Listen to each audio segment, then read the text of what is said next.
Bismillahirrahmanirrahim. Welcome to the video session of Cantab Publisher. So students, today you are here in the class of Geography 6. So you should have in your hands the textbook of Geography, that is the Cambridge Scholar series of Geography 6. And you should have in your hands the summer pack of grade 6. In addition to that, we have uploaded our resource packs for the guidance of principals, teachers and parents. So we are here in the chapter number 5 of Geography 6, that is major land features. So our today's student learning outcomes are to describe types of plains according to their mode of formation. So आज हम study करेंगे कि कितने types of planes हैं हमारे पास और कैसे ये बने हैं. So on the basis of the method of formation, there are following two types of plains. Number one is erosional plain and the second one is depositional plains. So वो plains जो erosion की वजह से बनते हैं, एक रगड़ की मूवमेंट होती है जिसकी वजह से आपके पास कोई भी रॉक या कोई भी पार्टिकल होता है वो अपनी जगह से रिमूव हो जाता है, उसको हम इरोजनल प्लेन कहते हैं, उस प्रोसेस से जो प्लेन बनता है. और डिपोजिशनल प्लेन उस प्लेन को कहते हैं जो रिमूवल ऑफ रॉक हुई है वो यहां पर डिपॉजिट हो जाए. So firstly erosional plains are, here आप देखें बहुत ब्यूटीफुल एग्जाम्पल है. The river is moving. ये आपके पास एक नदी का पानी आ रहा है, एक स्ट्रीम का पानी आ रहा है, एक रिवर ऊपर से आ रही है. इसमें आपको ये जो स्टोन नजर आ रहे हैं, ये जो रॉक पार्टिकल्स आपको नजर आ रहे हैं, दीज आर बीइंग इरोडेड. जब ये ऊपर माउंटेन की तरफ से आ रहा था और अभी भी ये हिल की तरफ मूवमेंट कर रहा है, तो इसमें आपको ये पार्टिकल्स नजर आ रहे हैं. ये पानी अपने साथ ये रॉक पार्टिकल्स लेके आई है ऊपर से और इसको इरोड किया गया है. अब यहां पर आप देखें, दिस इज अनदर एग्जाम्पल. जब रिवर मूवमेंट करती है और आखिर में जब ये एंड होती है towards where, towards the ocean और समंदर के साथ मिलती है, तो यहां पर ये जो आपको पूरा नजर आ रहा है, ये जितने भी आपके पास सेडिमेंट्स हैं, ये रॉक पार्टिकल्स हैं, ये सैंड साइज आपको नजर आ रहा है, मड साइज, ये कौन लेके आया है? ये आपके पास जो रिवर मूव कर रहा था उसने यहां पर डिपॉजिट किए हैं. So this is an example of the depositional plain that has been developed from where? From the erosional plain of the river. Picture number 1 में इरोजन हो रही थी और ये जो प्लेन बनेगा इसको इरोजनल प्लेन कहेंगे, और ये जो प्लेन बना है पिक्चर नंबर 2 में, that is depositional plain, because ये रिवर के डिपोजिशन से बना है. Now moving toward the third picture, यहां पर आप देखें कि दिस इज अ प्लेन. ये एक प्लेन आपको नजर आ रहा है. ये प्लेन किसने बनाया है? ग्लेशियर ने इस तरह यहां से मूवमेंट की है. So this is because the erosional work of what? Erosional work of glacier. So एक ग्लेशियर यहां से इसने मूवमेंट की है और ये आपके पास एक इरोजनल प्लेन बना है. The second one is the depositional plane. यहां पर आप देख सकते हैं कि यहां से जो रॉक पार्टिकल्स या जो सैंड साइज, यो मड साइज, जितने भी रॉक के पार्टिकल्स यहां से मूव हुए हैं, इस इमेज में आप देखें यहां पर ये mid of the channel deposit हुए हैं. सो ये जो एलिवेटेड पोर्शन आपके पास बन रहा है प्लेन का, this is what? This is the plain form by deposition.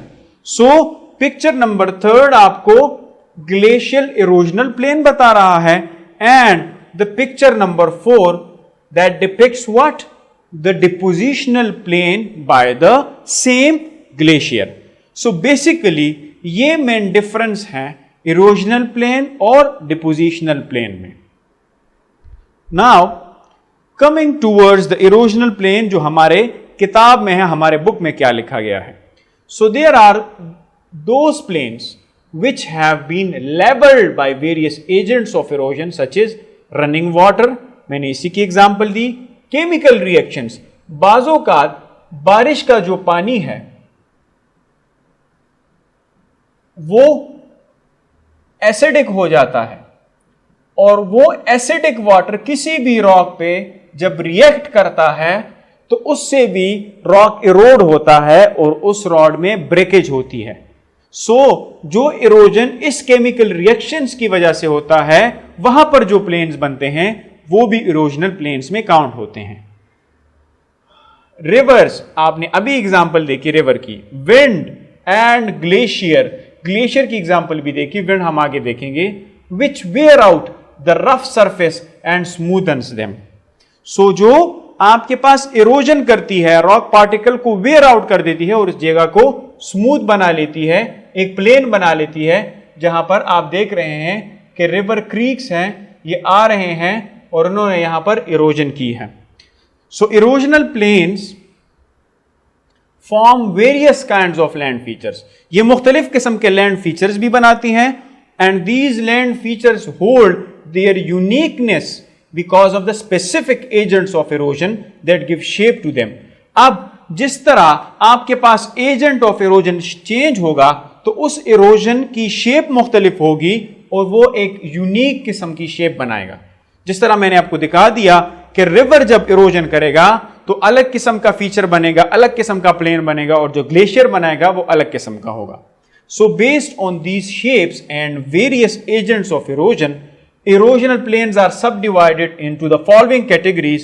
Number 1 is peneplains and the second one is karst plains.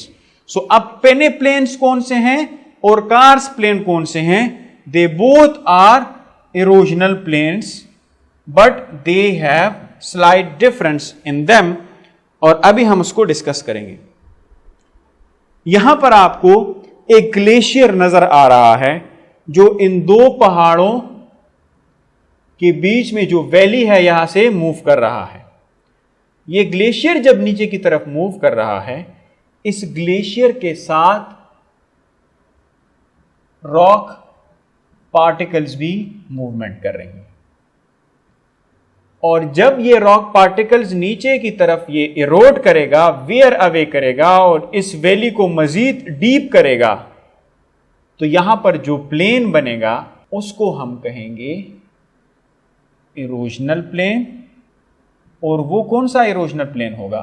वो इरोजनल प्लेन पेने प्लेन कहलाएगा. You can see in the next example, यहां पर आप देख रहे हैं there is a beautiful example. This is an example of the desert. अब desert में जो इरोजनल एजेंट है दैट इज व्हाट? हवा, air. Air is the erosional agent यहां पर. अब ये जो ऊपर आपको क्लिफ नजर आ रहा है रॉक पार्टिकल का, that is resistant to air. ये रेजिस्टेंट था, ये पोर्शन जो था ये थोड़ा सख्त था, इसलिए एयर ने इसको इरोड नहीं किया.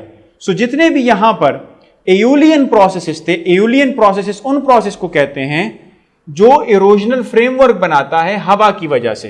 तो जब हवा यहां से चल रही थी तो इस एरिया में आप देख रहे हैं ये पूरा आपके पास एक प्लेन बना है, बिकॉज यहां पर इसी साइज के क्लिफ्स थे, माउंटेन्स थे, और ये क्लिफ्स और जो माउंटेन इस साइज के थे वो सारे इरोड हो चुके हैं. और यहां पर भी आपको ये नजर आ रहा है, इस एरिया में भी इरोजनल फ्रेमवर्क नजर आ रहा है, इरोजनल फीचर है ये, कि ये यहां से थोड़ा सा इसका बेस रहता है और अगर फर्दर ये मुसलसल यहां से इरोड होता गया तो ये नीचे कोलैप्स कर जाएगा. So this is an example of another plain, और ये प्लेन जो बना है this is also an erosional plain, क्योंकि एयर के मुसलसल मूवमेंट के साथ ये जो पार्टिकल्स थे रॉक के ये रिमूव हो रहे थे. सो इस इरोजनल प्लेन को भी पेने प्लेन कहा जाता है. अब आते हैं बुक की तरफ. पेनेप्लेन्स की डिफिनेशन में लिखा है, as we have already studied, जिस तरह हमने पहले स्टडी किया, there is no natural formation that is secure from erosional work, कि दुनिया में कोई भी ऐसी नेचुरल फॉर्मेशन नहीं है जो इरोजन से बची है। अगर आप ग्लेशियर को देखें, अगर आप इन पहाड़ों को देखें, अगर आप डेजर्ट को देखें, हर जगह पे मुसलसल इरोजन हो रही है। बट पेनेप्लेन्स, ये वो प्लेन्स है erosional that are formed through erosional work of various factors such as wind. ये आपको जो मैंने दिखाया, that is because of wind. Temperature difference की वजह से भी इरोजन होती है, और मोस्टली डेजर्ट्स में होती है।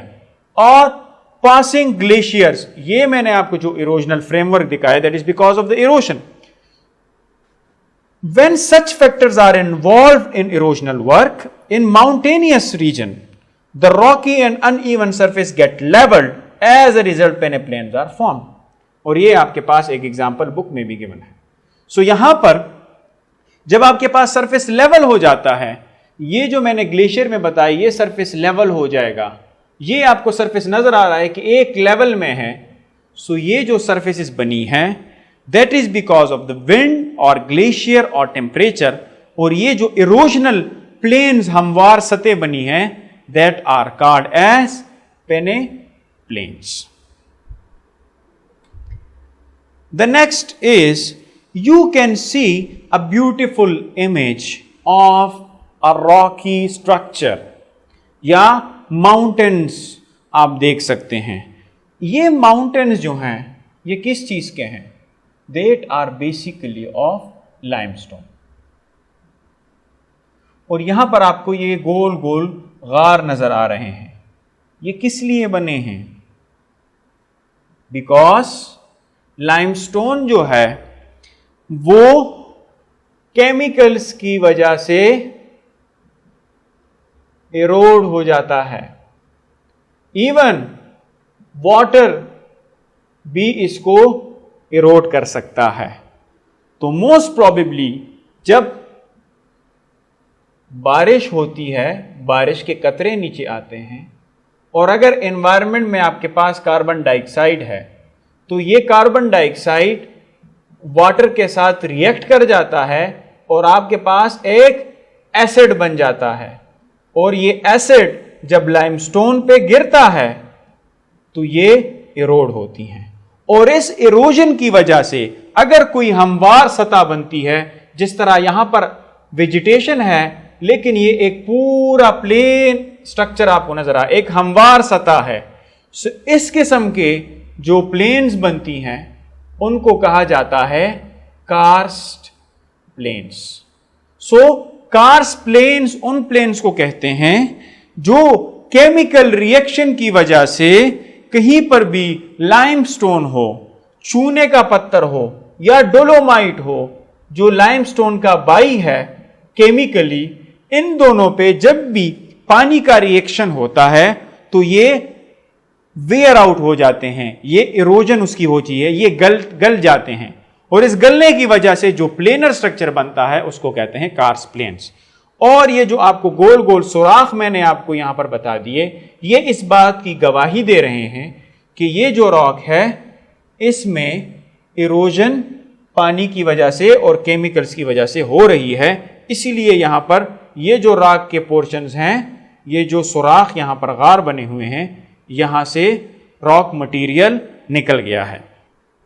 Now coming towards our book, these plains, karst plains में लिखा गया है, these plains are formed where there are large deposits of limestone in the form of hills and large rocks.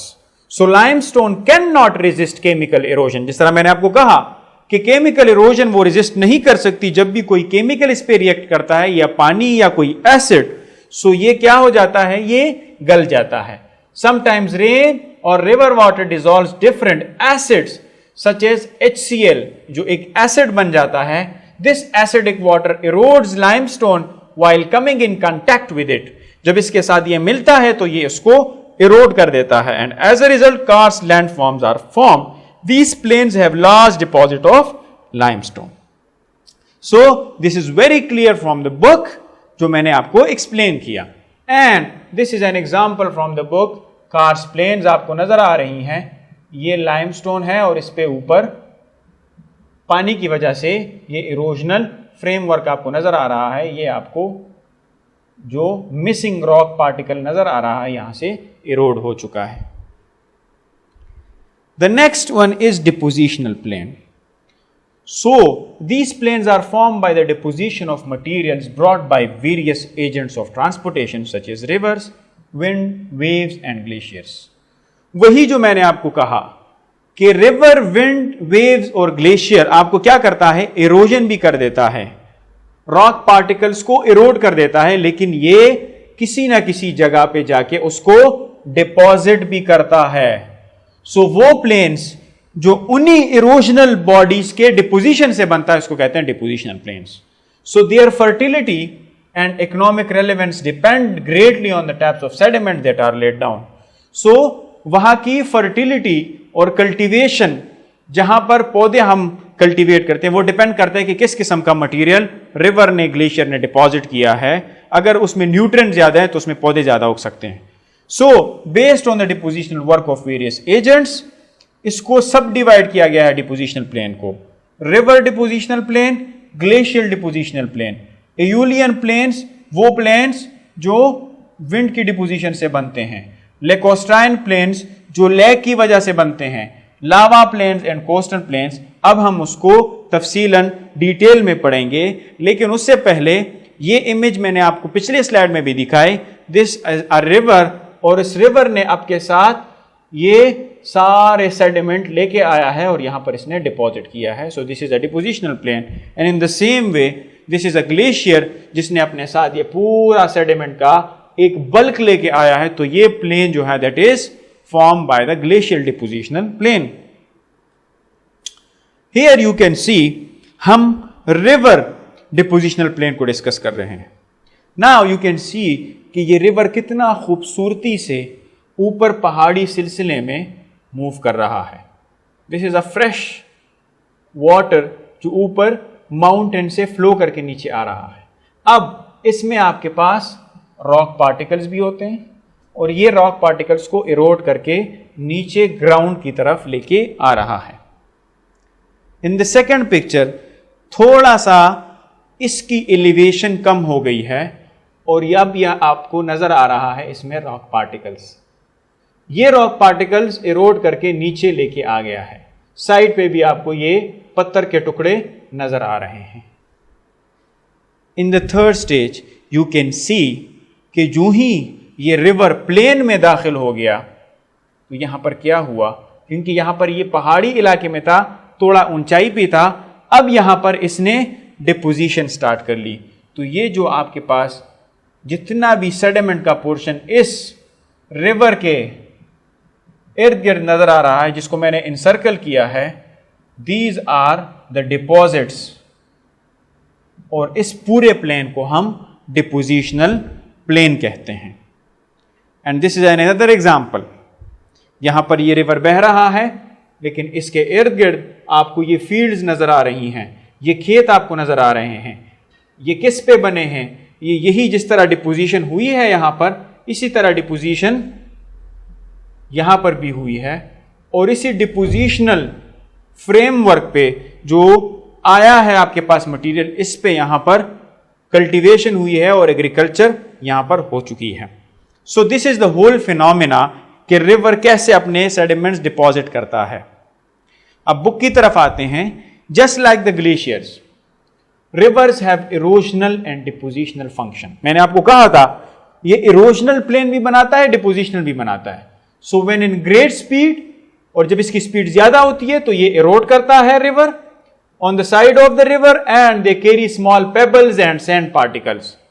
तो ये सैंड के छोटे छोटे टुकड़े और पत्थर के छोटे छोटे टुकड़े, स्मॉल पेबल्स अपने साथ लाता है।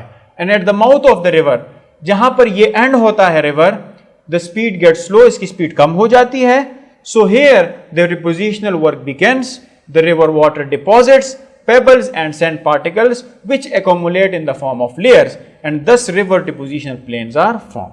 So मैंने जिस तरह आपको कहा कि अगर for example this is a mountain और इस तरह ये एक प्लेन की तरफ जा रहा है, तो ये रिवर अगर इस तरह आ रही है, बह रही है इसी के अलोंग, तो जब ये प्लेन की तरफ आती है तो यहाँ पर ये सेडिमेंट डिपॉजिट कर देती है और इसको डिपोजिशनल प्लेन कहा जाता है।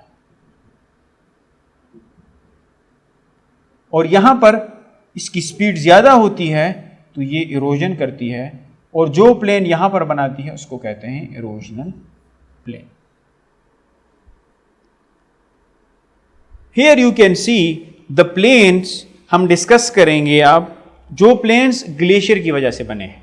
सो यहां पर आप देख रहे हैं कि ये ग्लेशियर की पूरी बॉडी मूव कर रही है और इसके अलोंग ये सेडिमेंट भी कैरी कर रही है। And in the second image you can सी कि सेडिमेंट्स आपको नजर आ रहे हैं कि सेडिमेंट इसने डिपॉजिट कर दिए। जब इसकी स्पीड स्लो हो गई तो यहां पर ये अपने साथ रॉक पार्टिकल्स लेके आ रहा था और यहां पर इसने ये डिपॉजिट कर दिए। तो this is the plain that is formed by the deposition of the rocks by glacier, so that is why that is called glacial plains.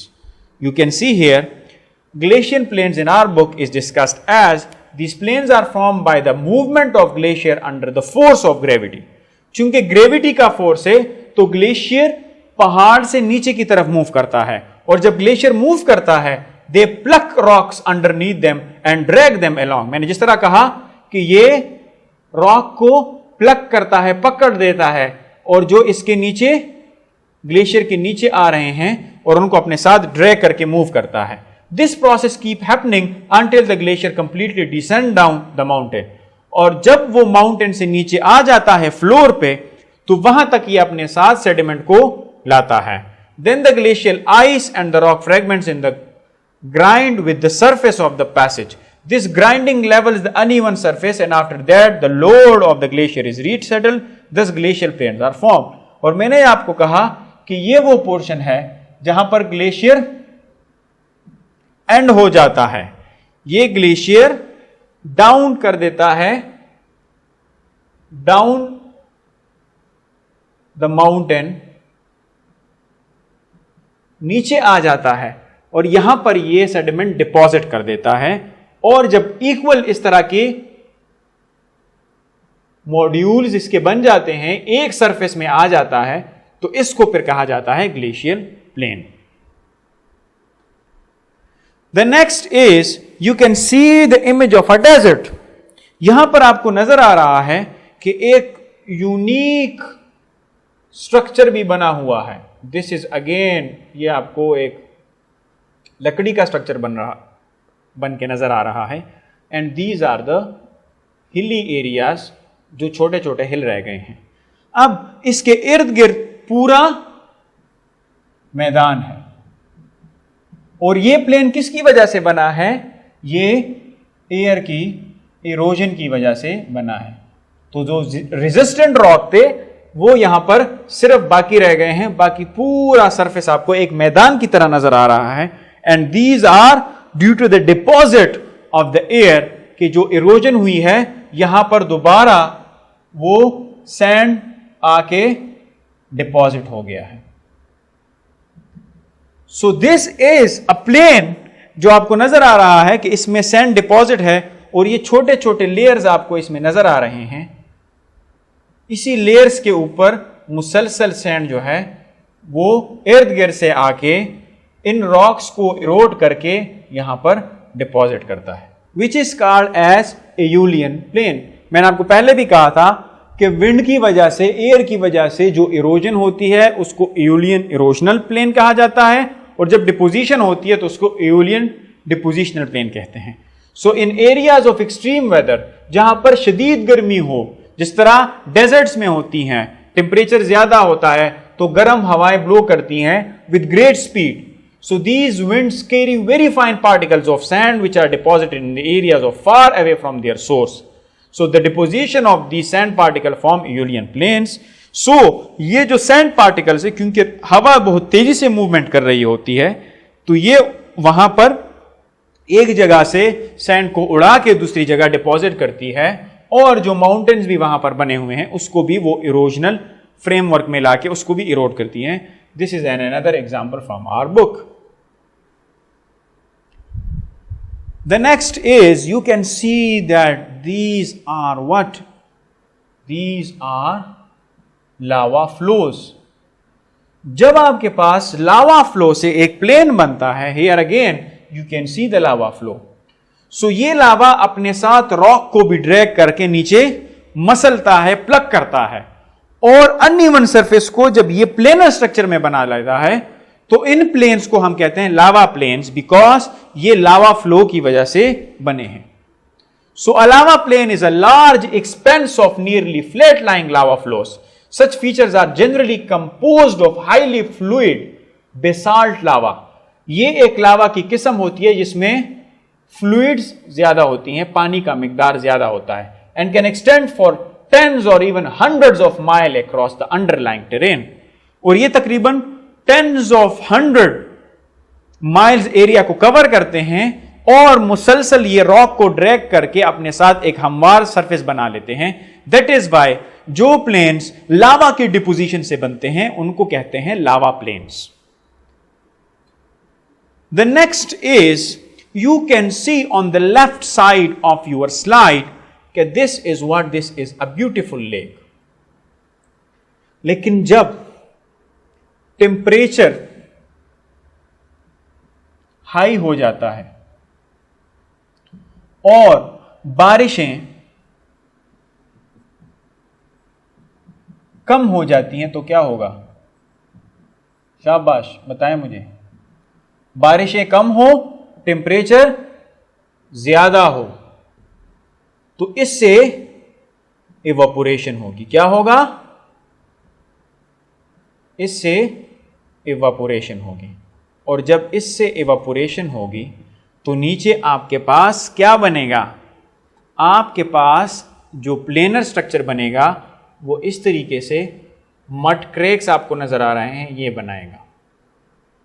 And that is Y जब कोई लेक इवापोरेट हो जाता है और उसके नीचे जो प्लेन बनता है उस प्लेन को कहते हैं लेकोस्ट्राइन plain.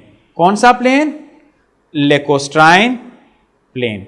So lacustrine plain is these plains can be found in the areas of high temperature. Sometimes due to extreme temperature, natural or artificial lakes get dry and leave a landform of tiered and loose sand, जिस तरह यहां पर भी आपको नजर आ रहा है. Such landforms are called as lacustrine plains. So जब आपके पास बारिशें कम हो, टेम्परेचर ज्यादा हो, तो वो एवोपोरेट हो जाता है और उसकी वजह से जो प्लेन बनता है उसको हम लेकोस्ट्राइन प्लेन कहते हैं. The next is coastal plains. इस इमेज आपको स्ट्रेट में नजर आ रहा है कि that is the beach of N ocean. And यहां पर आपको नजर आ रहा होगा कि ये जब भी वेव्स आती हैं ओशन की, ये अपने पास सैंड पार्टिकल्स लेके आती हैं. क्या लाती हैं? Sand particles. और इन सैंड पार्टिकल से जो कोस्ट पे प्लेन्स बनते हैं, मैदान बनते हैं, उनको कहा जाता है coastal planes. Here is another example. ये आपको लेयर्स भी बाकायदा इसमें नजर आ रही हैं. मैं इस पे मार्कर मूव कर रहा हूं. ये लेयर्स नजर आ रही हैं जो आपको मल्टीपल एपिसोड्स बता रही हैं सैंड की मूवमेंट की, कि जो ही ये सरफेस ऑफ द बीच ये वेव आ रही थी, ये अपने पास सैंड के पार्टिकल्स लाके इस तरह डिपॉजिट कर रही है. This is the older one layer and this is the younger one. So ये जो डिपोजिशन है जिससे ये प्लेन बनता है, इसको हम कहते हैं कौन सा plain? Coastal plain. So in our book it is clearly indicated that a coastal plain is a flat low lying piece of land next to the ocean. Exactly ocean के अगेंस्ट बिल्कुल सामने ये होता है. So coastal plains are separated from the rest of the interior by nearby landforms such as mountains. So there are usually formed by the sand deposits of the seas and oceans. Ocean और seas मुसलसल अपने साथ sand particles लाती है और एक plane बनाती है जो समंदर के अगेंस्ट होती है, जिसको कहा जाता है coastal plains. Now students, there is homework for you. and there are 4 brief questions to be answered by you people. And the homework indicate the question number 1, that is, how many types of planes are there on the basis of formations? On the basis of formation, कितने types of planes हैं? The second question is, what do you mean by Kars planes? Kars planes से क्या मुराद है? And the third question is, how Aeolian planes are formed? तो wind से, air से बनते हैं वो planes कैसे बनते हैं? And the fourth one is, what are the agents responsible for making erosional planes? वो कौन से agents हैं जो responsible है erosional planes को बनाने में? So thank you so much for today's class. See you in the next lecture. Take care. Allah Hafiz.